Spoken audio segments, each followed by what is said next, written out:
សូមស្វាគមន៍មកកាន់ podcast រឿងក្តីឃាតកម្មពិតនៅយប់នេះយើងនឹងធ្វើដំណើរចូលទៅក្នុងចិត្តមនុស្សម្នាក់ដែលត្រូវបានគេហៅថាឃាតករអត់ស្រមោលដែលជារឿងក្តីធំបំផុតមួយនៅក្នុងប្រទេសចិនឈ្មោះរបស់ឃាតករនោះគឺយ៉ាងស៊ីនហៃបុរសម្នាក់ដែលបានសម្លាប់មនុស្សយ៉ាងហោចណាស់67នាក់ក្នុងរយៈពេលត្រឹមតែ4ឆ្នាំដោយគ្មានមេត្តានិងគ្មានវិបដិសារីអ្វីបន្តិចយ៉ាងស៊ីនហៃកើតនៅឆ្នាំ1968នៅតំបន់ជនបទក្រីក្រក្នុងខេត្តហ៊ូណានប្រទេសចិនគាត់ធំឡើងក្នុងគ្រួសារក្រីក្រគ្មានការអប់រំល្អនិងគ្មានការងារត្រឹមត្រូវហើយមានប្រវត្តិធ្លាប់ជាប់ពន្ធនាគារជាច្រើនដងចាប់តាំងពីនៅវ័យក្មេងមកម្ល៉េះប៉ុន្តែអ្វីដែលគួរឲ្យខ្លាចបំផុតគឺផ្លូវចិត្តរបស់គាត់នៅពេលគាត់បានប្រព្រឹត្តនៅអំពើឃាតកម្មពោលគឺគាត់មិនមានអារម្មណ៍សោកស្ដាយនិងមិនមានចិត្តអាណិតអាសូរដល់ជនរងគ្រោះហើយគាត់មើលទៅជីវិតមនុស្សដូចជារបស់លេងការចាប់ផ្ដើមនៃឃាតកម្មរបស់គាត់នៅចន្លោះឆ្នាំ2000ដល់2003គាត់ចាប់ផ្ដើមជីវិតជាឃាតករបន្តបន្ទាប់ហើយរបៀបធ្វើឃាតរបស់គាត់គឺ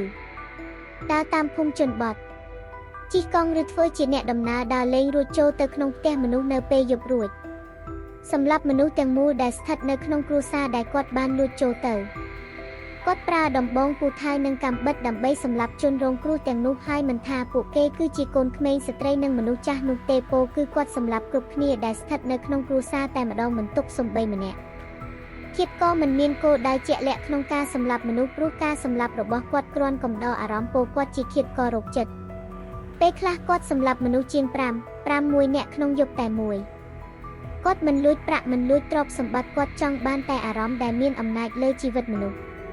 ហើយអ្វីដែលធ្វើឲ្យប៉ូលីសពិបាកក្នុងការតាមចាប់គាត់គឺគាត់ផ្លាស់ទីជានិច្ច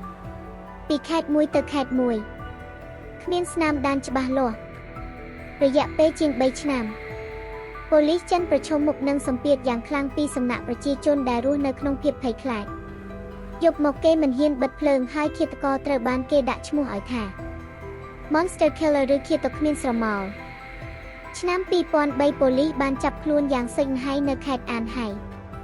ពេលសួរចម្លើយគាត់បានសារភាពយ៉ាងត្រជាក់ថាខ្ញុំសម្លាប់មនុស្សទាំងអស់នោះព្រោះជីវិតពួកគេគឺគ្មានអត្ថន័យអ្វីទាំងអស់គាត់សារភាពថាបានសម្លាប់មនុស្សចំនួន67នាក់និងរំលោភស្ត្រី23នាក់ដោយគ្មានការសោកស្ដាយសូម្បីតែម្ដងឆ្នាំ2004តុលាការចិនបានកាត់ទោសប្រហារជីវិតឃាតករនោះដោយការចាក់ថ្នាំសម្លាប់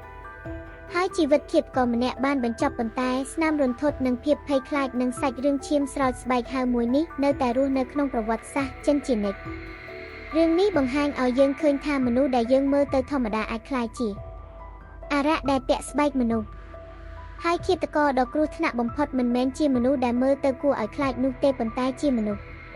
តែមើលទៅធម្មតាដូចមនុស្សទូទៅ